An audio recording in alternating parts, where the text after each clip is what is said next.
Hello, dear viewers, and welcome to a new episode of Business Insider. President Abdel Fattah al-Sisi attended the inauguration of the first phase of the country's first light rail trail, LRT, and its starting point, the Adli Mansour Interchange Station, which will connect the new administrative capital, the NAC, with the rest of the country's cities and governorates. The first stage of the LRT comprises 12 stations, including Adli Mansour, Badr City, the Culture and Arts City in the NAC, and New Al Abour. And during the inauguration, the president took the train from the Adli Mansour Interchange Station to Badr City.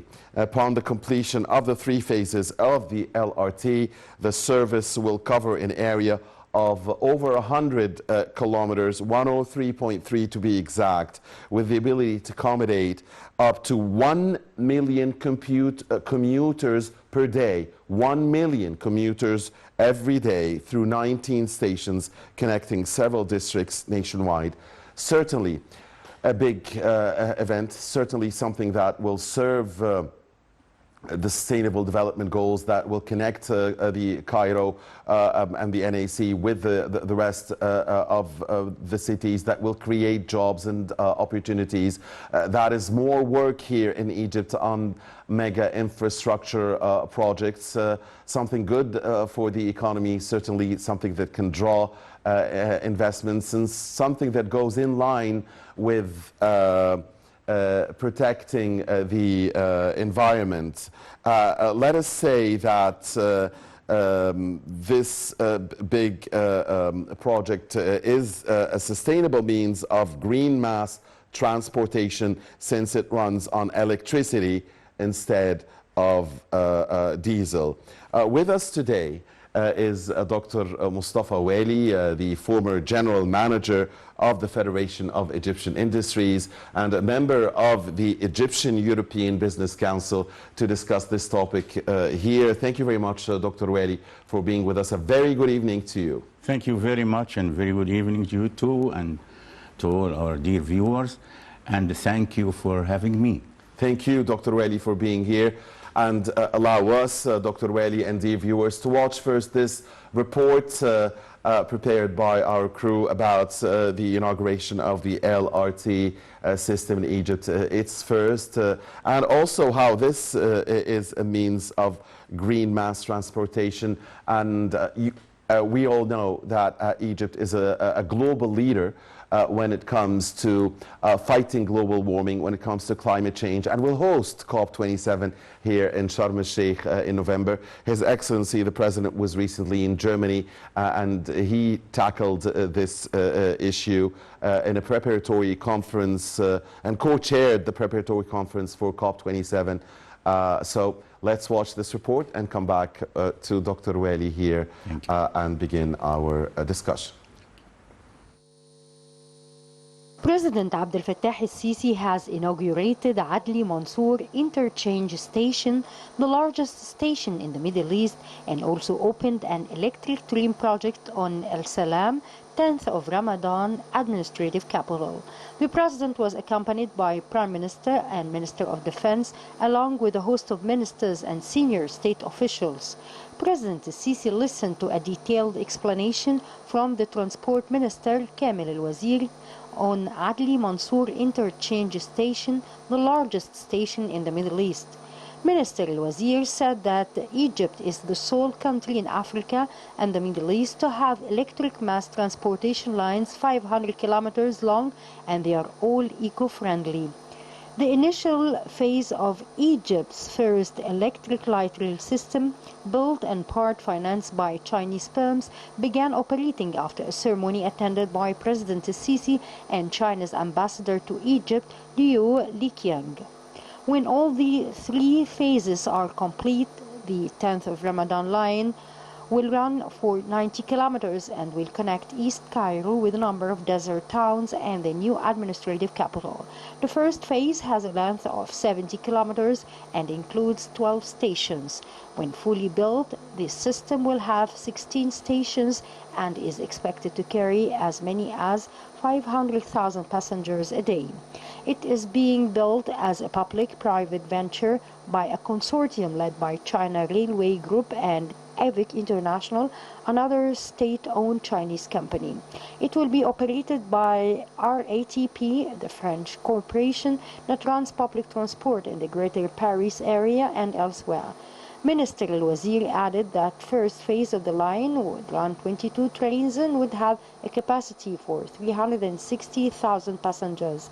In another important development, President Sisi co-chaired the Petersburg Climate Dialogue on July 18th with German Foreign Minister Annalena Baerbock and State Secretary and Special Envoy for International Climate Action Jennifer Morgan as part of his visit to Germany. Since 2009, Germany has been holding the Petersburg Climate Dialogue ahead of annual UN Climate Change Conference for preliminary discussions. The Petersburg Climate Dialogue is one of the important stations before convening the Climate Change Conference COP27 next November in the Red Sea resort of Sharm el-Sheikh, as it offers a chance for consultations and coordination among a large group of active states in efforts to combat climate change. Egypt's invitation to co-chair this important forum comes in appreciation of its vital role under the leadership of President Sisi within the context of climate change negotiations over the past years. The visit came to further advance the Egyptian-German partnership and reflected the two countries' joint interests to strengthen cooperation in the field of climate protection and stability in the Middle East region.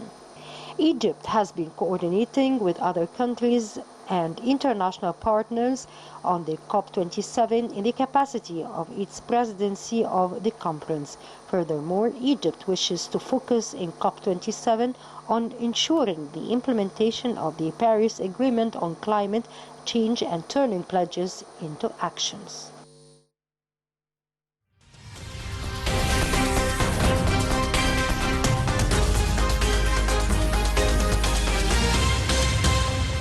All right, back here at Business Insider with the former General Manager of the Federation of Egyptian Industries and member of the Egyptian European Council, Dr. Mostafa Wali.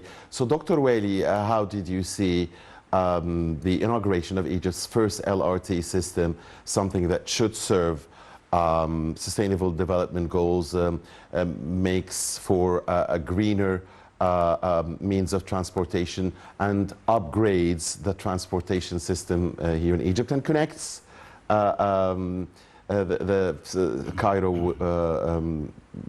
Cairo's suburbs and neighborhoods and Cairo with other neighboring cities? Well, this is actually, if I can start by always, I'm always mentioning this when it comes to this point, when it comes to the infrastructure. And in this case, together with the roads and the road buildings, I call it, it's kind of enlarging and extending the viability and the vitality of the arteries of the Egyptian life, daily life of the Egyptian people. Because it proved across the years and everywhere in the world, especially the developed world and the developing world also, that having the infrastructure which will facilitate to maintain and to facilitate the possibility and the capacity of making the movement much easier, much less in cost of everything, time and money, then this is a sign which importantly and evidently and inevitably will be translated into the, you wouldn't believe it, but it's true, into the total GDP of a country. There are some studies which prove this. So going from this point and having such big project to have such the latest of the Technology. state of the art of technology, having this LRT, which actually is commuting, exactly, and the fastest commuting system method, which will let the people go to their destination. The most important work destination, which is very important, especially, and the rush hour, always we know it's in the morning and in the afternoon, and it is related to the work timing. So anyway, if you have this, and you facilitate for this, especially in our case now we are talking Cairo. Yeah. Cairo, the mega city, and Cairo, the congested Cairo. And the new administrative capital. Yes, but I mean, in the first place, at the moment, yes. Yes, this actually what will make it, more important, that you are giving the chance to connect, interconnection between, where you need the people to go to the NAC. Yes, that's it. So that's simply in my mind. Behind this story, behind this final phase or picture, a lot and hundreds and thousands of cost elements, of efforts of people, of design, of state-of-the-art technologies, of devotion to get something. And it comes up to see that we have right now Adli Mansour. By the way, station. we are seeing pictures of this wonderful station now. Yes. On screen. Yes. The one, it's a 1.1 million square meter Yes. station. Yes. The largest in the Middle East. Yes. It includes 7 transport modes, not only the LRT, but 7 transport modes. Yes. Mainly the Cairo-Suez railway line. Exactly. The Cairo Metro 3rd line. Yes. The bus rapid transit, Yes. That's BRT system. Yes. The Superjet buses that run along 3 lines nationwide, and of course the LRT Exactly. now. Exactly. Yeah. So it is a hub, a real hub in the real sense, serving fantastic and very, very ambitious project, Yes. which is the new administrative. That's in the first place. But meanwhile, with this interconnection, people who would like to go to Suez, for example, Yes. they have it so easy. And instead of coming to Cairo stations and all, they go this way. I mean, I'm talking about people in Calubea. If we get into the details are many. But anyway, all together, to sum it up, this is fantastic project. This is something we will be very, very proud of it. And those who have participated in its design, in its implementation, and those who will take care of keeping it in proper order will be proud of it. Indeed. Now, Dr. Wali, we mentioned that this is an environmentally friendly mode or means of mass transportation. Exactly. So can you comment on that, especially that Egypt is, it's one of its sustainable development goals. It is part of its vision to have environmentally friendly industries, environmentally friendly transportation and so on, and Egypt is a leader in fighting global warming and so on. So could you elaborate on that? I will start with the following, that first of all, to be honored to represent Africa and to be the leader of Africa when it comes to having this very important COP27, this is in itself a kind of recognition of the whole world that we are capable of handling, and we deserve also. So capable, inshallah, we are, and we are. But deserve because it's true. We have one of the biggest renewable energy, solar energy, in one of the most important areas south of Egypt, in Aswan. That's Bimban project. It's a very, very big project. Now the whole world know about it. Meanwhile, whenever you have such a conference, which is due in a few months, yes. When you have this, then you have something even to show that what you are. We are showing that we are in a very dense area, very crowded area.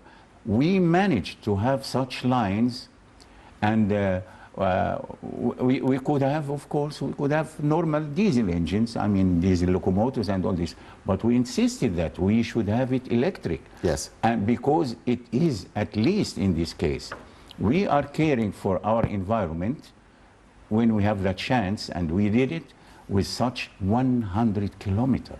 You consider it. It's Yeah. actually, when you talk about pollution and, you know, the environment, you're talking about area, I mean, actually about volume, I mean space. So we managed to protect, at least minimize. We have to have transportation, yes. Now we had it this way, then we had it without sacrificing the environment and reducing the carbon dioxide emissions. The emission, yes. Yes.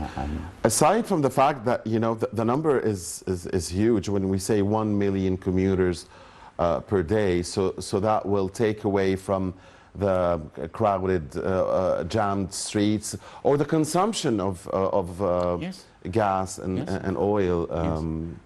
The alternative will be, again, that you use automotive, you will use cars, whatever, buses, cars, whatever. Yeah. Then again, you are reducing this. Something else, when you have a train with these people, with this number, and then you look at it, the same capacity for the same distance, it means that, and the speed, look how much you are saving time and effort of the human being in this case, right? Right. Sometimes driving takes away your energy or part of your energy. So the traffic jam itself is, Yes. is a very negative. Anywhere in the world, you know, it's negative. Of course, it's a very secure transportation mode, yes. and we know that the train carriage the train tracks are secured by barbed wire fencing in all directions. Yes. Again, Dr. Wali, it's a sustainable means of green mass transportation, and there is, as always, a special allocation for people with special needs. And we've seen this in Egypt in recent years, really, the care for people with special abilities or with special needs is really on the rise and really on the right direction. Yes. A comment on that, please. A comment of it coming from pure humanitarian, and we as people, as a nation, as people, as the Egyptian people, we care for the disabled. I'm sorry, I mean for those who are people with in special need, needs or special abilities. Yes, special abilities, you know. We care for them, and you know, this is part of our, you know, our traditional and the heritage, you know, when it comes even to our daily life. And when they need transport, then we must facilitate for them. And I was very, very impressed that I find it's not less than any place in the world. I mean, I have been to Japan, and I see the Japanese, how they were masters in having this, you know, inventing some ideas. But anyway, I mean, we are taking, in such project, if you it's for people, by the way. Yeah. And if you take care of all the people's demands as much as you can, then it's good. In addition to being linked to various means of transportation in the Adli Mansour interchange station, the LRT will also intersect with Egypt's under construction monorail at the Arts and Culture Center station in the NAC, along with Egypt's first high-speed electric railway at an interchange station of the Cairo-Sokhna highway. Please talk to us, sir, about the under construction monorail project, and also about the high-speed electric railway. Again, moving in the same direction, upgrading the transportation infrastructure and getting areas linked to each other to make movement easier, movement of people, movement of goods, and this will certainly have a positive economic effect. Absolutely. Then we are now moving from, you know, very specific and more or less whatever, it is limited when it comes to areas, and then we move it to something when it will be, inshallah, yani materialized on the ground, you know, a real facts on the ground, Egypt will be one of the greatest countries having such transportation system. If we look, you know, we have 3 lines. We will have 3 lines. We are talking now about the express, Yes. the electric. This is, you know, termination is problem. Even they acknowledge this, you know. It won't be in a few but you can in a few years' time. I mean, all of this will be very easy. Say they give it name here, but I'm talking now about, you know, this fabulous project, which will exceed 30 billion US dollars, you know, you know, the cost of these projects. That one which will connect far from the far east, from the far west, in Matruh and maybe Alamein, of course, the next phase, to Upper Egypt? No, to what we Sokhna. Sokhna. The other one is from Safaga. It's Safaga. It's 2 terminals. You know, it's Safaga and what's the name? I forget. I will tell you now. Okay. Okay. Sure. No problem. Yeah. It's Safaga and Qana. Qana and Safaga. That's Upper Egypt. Yeah. Yes. Sure. Yes. Yeah. And then you look at the longest one, which is more than it's 1,000 kilometers. You know, it's. It's almost the length of Egypt. I mean, yes, Egypt is. It is. Yes, it is from 6th of October. Anyway, it's 6th of October down to Shallal, down to Shalatin? No, Shallal. The place there, you know, it's South Egypt. Yeah, South Egypt, the farthest point in South Egypt. Anyway, you see this. When you talk about such big projects of high speed, this is really high speed. You are talking about plus 200 kilometers per hour. And you can imagine, you know, the distance between Cairo and South Egypt. This will certainly create life in new areas, right? Absolutely. I mean, so Egyptians will we've been for decades saying that we've been living on a narrow strip, right around the Nile. Valley, yes, yeah, it's only 6% or 8% of the total area of Egypt. Yes. So we're taking this very wide. Yes. Okay. So now back to the LRT itself. The project is meant to serve the new cities of Al-Ubur, Al-Shuruq, Badr, Al-Mustaqbal, 10th of Ramadan, and of course the NAC, the new administrative capital. So again, what about the creation of jobs such a project would serve? Thousands, my friend, thousands.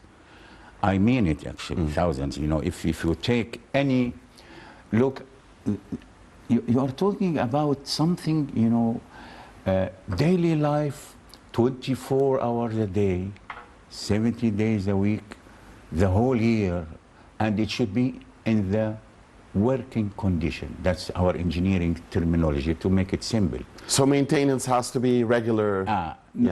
Maintenance with all its ramifications, with all its meanings, you know, which means that, okay, you should have the qualified people to run any business, any activity, from running the train, you know, I mean, driving the train, or whatever, you know, or taking care of the train is run. Even if it's driveless, you know, even if no driver there. Maintaining the tracks, maintenance of the tracks. You know, to maintain maintenance itself is a hell of a daily work, should be done to the best standard, to the most important, because it's people's lives there. So you can this is a secure means of transportation. So you can see exactly what kind of people we will have, more than what we have right now. Of course, we need people in this case. I have heard that they are starting now giving even good salaries for those who will work in these areas, you know. So they are trying to get those who are a bit qualified, and they will give them courses, and they will have training courses. So without knowing it, you will find your people, you will find yourself, you have fantastic mechanics, fantastic plumbers, fantastic carpenters. You will find in every job. So what will happen in this case? then the employment will get to zero. The unemployment. You mean? Sorry, I mean, Yeah. sorry. Yes, I sure, mean, sure. Sorry, yes. And besides, of course, if there is an easy transportation now, Yes. easy mode of transportation to the new cities, then this should make a demand for living or for buying real estate in those cities, for residing in these cities, and in turn for goods to be transported there, and for new life to be created, right? Yes. Now, let me ask you about the foreign investment element of such projects. The LRT is being constructed by the Ministry of Transportation and a consortium of 20 Egyptian companies along with 20 Chinese companies for supplying the trains and the systems. And of course, other also multi-international companies are involved. So what about the drawing foreign investments by upgrading our transportation system? Yeah. Such projects actually, when it comes to international investment inclination or the tendency for those who would like to invest on international basis, I mean the consortium and the big financial institutions and the big financial houses in the West, plus the professional and top class and world class companies in this field will find it a great opportunity. You know why?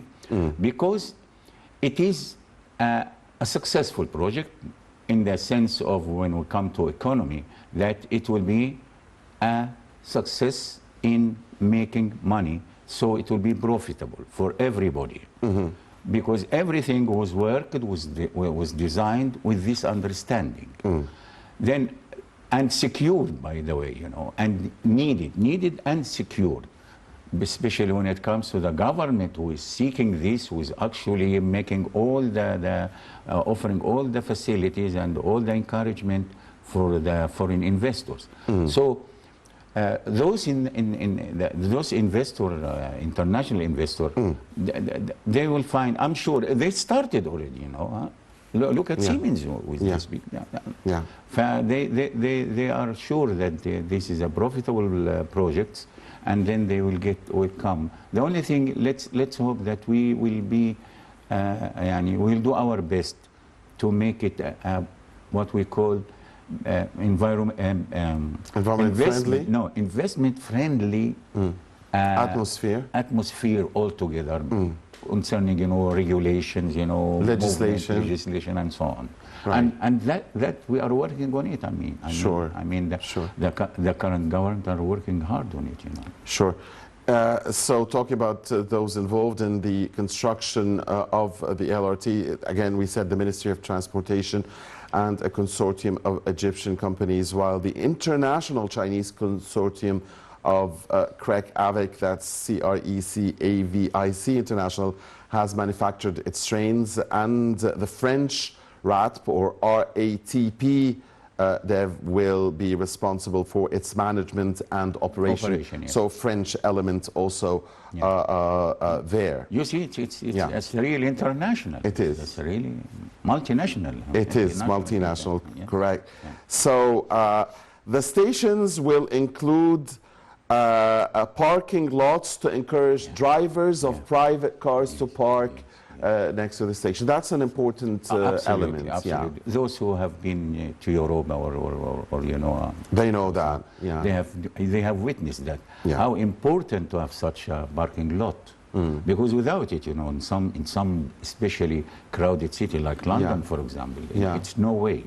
So you take your car to the station. It's probably a short distance to get to the nearest station to where you live, and then you save the energy, you save your energy, and you save oil and gas, and you take the electric LRT. And at least you are secured in when things, you know, sometimes when you are on a normal road, Yeah. There is an accident, it will delay you for half hour and sometime. Yeah. Well, you know, such things we are familiar with.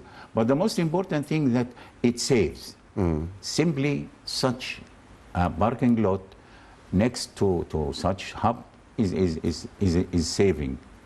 Sure. So these are new Greater Cairo Road projects to facilitate traffic for the upcoming 10 years, as said by His Excellency the President. The President had said at the inauguration of the LRT that the new road projects spanning across the Greater Cairo area aim to facilitate traffic for the upcoming 10 years. And he also added, if we did not, that's a quote, if we did not implement these road projects over the past 5 years, Cairo would have been paralyzed. Blocked. Unquotes. Your comments, sir. Yeah. What the president said is absolutely fact. It's fact. I mean, it doesn't even yani, look at how the things are developing. I mean, look at our growth rate when it comes to population, for example, and look at some areas where you have to let the people, to give the people the facility to get to their work, you know, because they have to go out of the center, for example. I mean, the communities. Let me tell you something. Sorry. I just have to correct something here. That statement came when His Excellency the President inspected the tour of the workflow at the new corridor and road projects in Greater Cairo, including the Al Mu'attam Corniche Development Project, as well as the new axes leading to Al Mu'attam Plateau. Yes. Sir, yes. I was trying to read, you know, in some more specific about the, you know, there are some studies which goes beyond sometimes what the normal thing. There was some study, I read it quickly actually, that there was real urban communities which were established along some areas, along some lines of such new railroads, for example. But not only that, the community developed itself, because if there is the area, and we have it, developed themselves, the community, with the help, of course, of the master plan of the country, to have, if possible, certain industries which will cope with this area. Nobody would have thought about this if there was no chance to be there. So then you make a new station, for example. And this what was happening in Europe, by the way. This is the study was showing this. Yes. That you can increase, you can have urban communities, urban, you know. Yeah. By all means of being urban. And by the way, I want to go back, Dr. Wali, if you allow me, to the fact that such a means of transport will protect the environment. So again, Egypt is consistent between its vision and what it does on the ground. Its vision that it fights global warming, it wants to protect its environment for its people.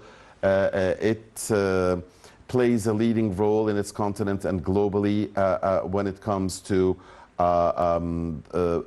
climate change. It hosts the major events like COP27 in November. Yes. And at the same time, it implements on the ground projects that aim, among other things, to protect the environment. They go side by side. Yeah. I mean, if you mean exactly that we are taking care of this and you are working on the ground. Exactly. Yeah. Exactly. And even let's be frank. Even if we comes to the gas, for some time will be the gas needed and badly needed because it represents the much less, you know, polluting substance or fuel, you know, fueling. So compared to oil, compared to diesel and oil, yes. Yeah. That, and also if we look for the future, soon we will have the green hydrogen, you know, and all this, You know, in Egypt today, we have some specialists, very well known, reputable specialists in the idea and in the what we call the projects and the research of green hydrogen. I attended many conferences in this sense of green hydrogen. I'm talking about the renewable energy in general. Yeah. So this is the future. And we could be, really again, Egypt could be actually, again, according to studies, a real hub, you know, for having this green hydrogen and exporting it. By the way, there will be a Wi-Fi service along with screens offered to passengers, an even greater choice of content on board in the train. So yeah, It's for long distance or for short distance? that's the LRT. The LRT. Ah, yeah.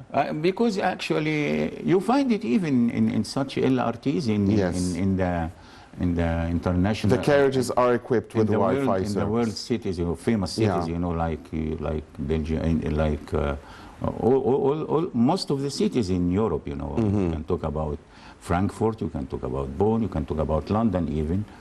But anyway, this is something, this helps. At least, you know, it gives sometimes some indication of important ideas, important news. The transport minister said that Egypt is now the only country in Africa and the Middle East to have an electric mass transportation system that covers more than 500 kilometers. So 500 kilometers long, and they are all eco-friendly. The only country in Africa and the Middle East. Yes, we are. Yes, yes. for sure. And so the station also includes parking lots, as we said, and the electric buses are fully produced. Yeah, that's another. Remember when we said we have 7 modes of transportation at the Mansour station? One of them is the LRT. There are electric buses as well there. And the LRT itself is 103 kilometers long, but when we combine the eco-friendly means of transportation, they are more than 500 kilometers, according to the transport minister, who affirmed that Egypt is the only such is the only country with such capabilities in Africa and the Middle East.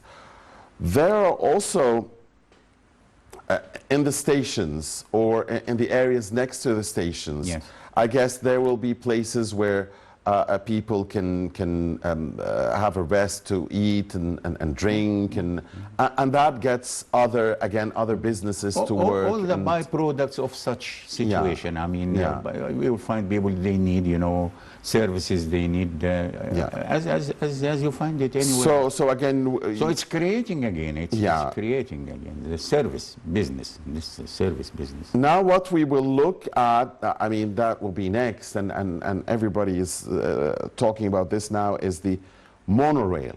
That's what's next. So several projects have been worked on, mega infrastructure projects in Egypt over the past few years.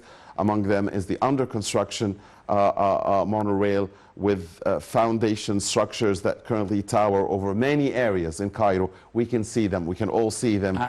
They are on my way daily from downtown to my place, my house, you know. And I'm fascinated. Every day I count the columns, I count the girders, you know, most of the things. And I'm very, very pleased, you know, and I see the development.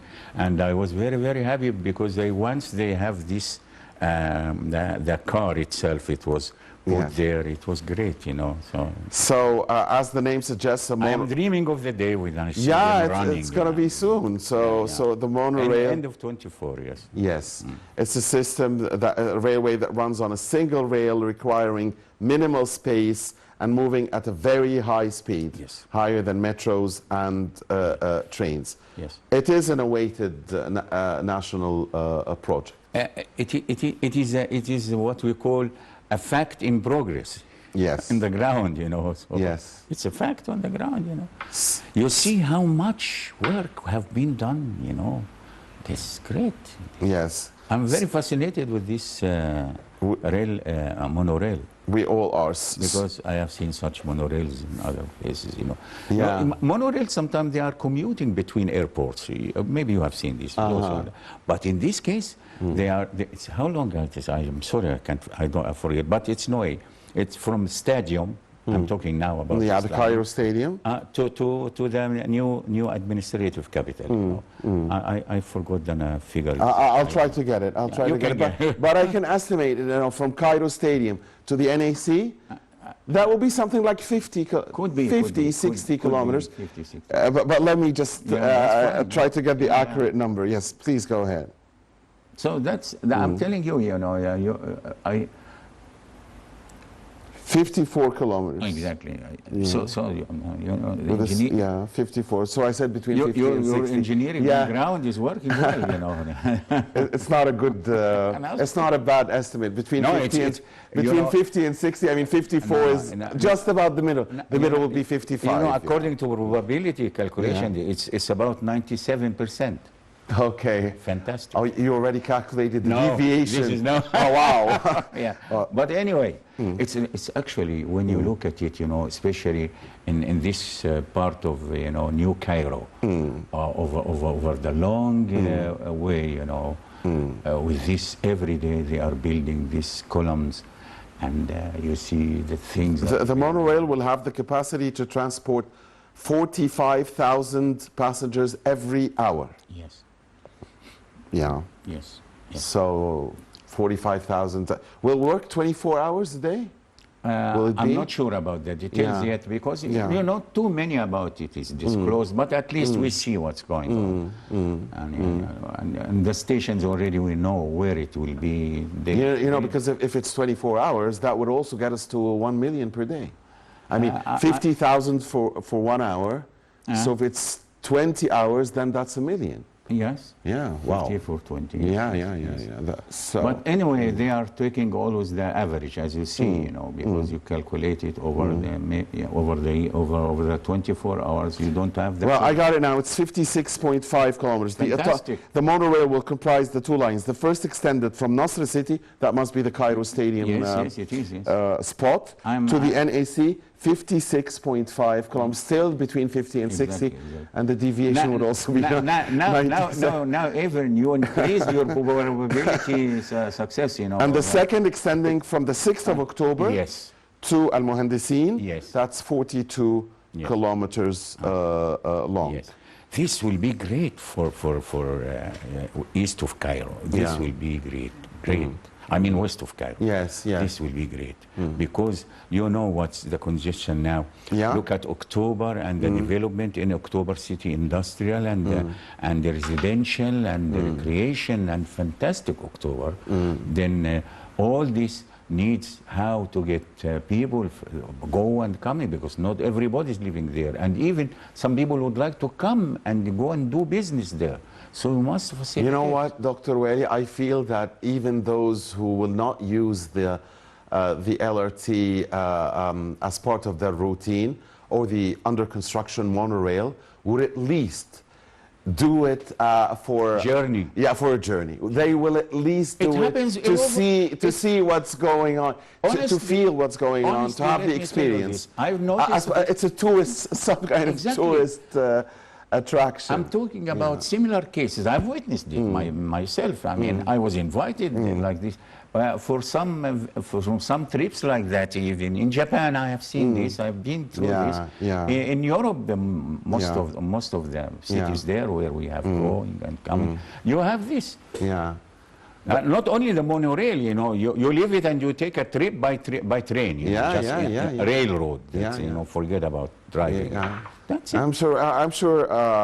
I at least am looking forward for that. I'm sure, and you said so as well. So I'm sure we're all looking forward to that. So the LRT is underway, and the monorail is upcoming, and this is a great time for the mega transport infrastructure projects here in Egypt, eco-friendly again. Yes, yes. Dear viewers, on behalf of you, we thank very much our dear guest here in the studio because unfortunately our time is up. So Dr. Mostafa Wali, the former general manager of the Federation of Egyptian Industries and the member of the Egyptian European Business Council. It's our honor, sir. Thank you very much for being with us. It's an honor and a pleasure for me to be your guest. And it's always an enjoyable time to be with you, Dr. Wali. Thank you very much. Thank you. Wish you the best. Thank you. You too. Dear viewers, that's all for now. Please stay with more here on Nile TV International. This is Mohammed Abdelrahim. This is goodbye.